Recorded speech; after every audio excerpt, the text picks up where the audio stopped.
po natin ngayon ang pinakabagong Super Inday, si Miss Marian Rivera. Hello!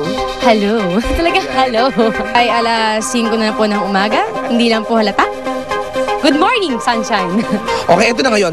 Big shoes to fill in, Marian. Kasi ang idol mo na si Miss Maricel Soriano, ang Diamond Star, ang unang Super Inday. Siba yung pakiramdam na yung role ng idol mo na pinanood mo nung bata ka, ito ngayon, ikaw yung gumaganap. Oo Hingi ako ng basbas sa kanya na gagawin ko nga itong Super Inday.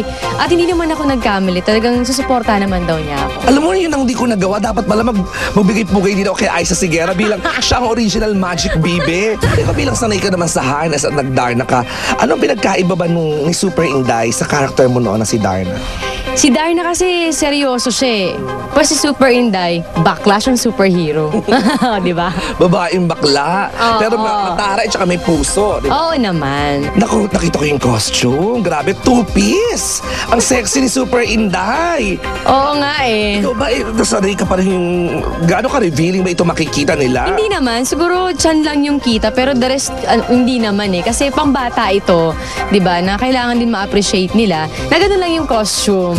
Matindi man ang focus ni Marian sa Super Inday, hindi naman ito nagdalawang isip na damayan ng kanyang manager na si Popoy Caritativo nang pumanaw ang ama nito kamakailan lang. Tawagan ko siya kasi kilala ko si Mamsi. Hindi niya kayang sabihin sa akin ang diretso sa telepono. Kaya sabi ko sa kanya, nakita ko siya, hinag ko siya, sabi ko, Mamsi, mahal kita. Siguro yun na yung maibibigay ko na ano sa kanya na suporta na nandito ako, na mahal ko siya, na kahit anong mangyari andito ako sa likod niya.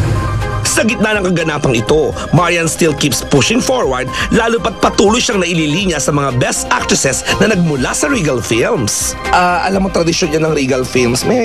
Si Mother Lily may pinasusuot na magic camisón sa lahat ng mga Regal babies. Simula pa noong araw kay Dina Bonnevie, kay Maricel, kay Snooki, kay Lorna Tolentino, kay Maricel Laksa, Rufa, Don Soluet. Lahat sila nagsuot yan. At ikaw pala ngayon nagsuot ng magic camisón na yan. Oo, yun ang dapat inangabangan sa pelikula na Super Inday dahil sinuot ko yan. So the wet look ito, ganyan? Naman. O dito kay Maloka, nag-magic camisón na rin ako. Tinodo na! Ayan, pakiimbitahan mo na in advance yung fans mo sa Super Inday and the Magic Bibe. Kasama ka dyan. Kaya sa mga kapuso namin, sana po suportahan nyo ang Super Inday dahil ginawa namin to para paligayahin kayo. Naku, abangan yung transformation ng Magic Bibe at kung paano magtatransform si Maria from Inday to Super Inday.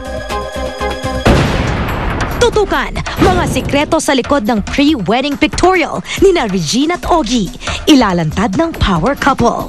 Susunod na si Michelle Madrigal, maglalabas ng sama ng loob kay Aubrey Miles na nagtulak daw para siya ang ma-vote out sa Survivor noong Biyernes. Ang pagsabog ni Michelle, live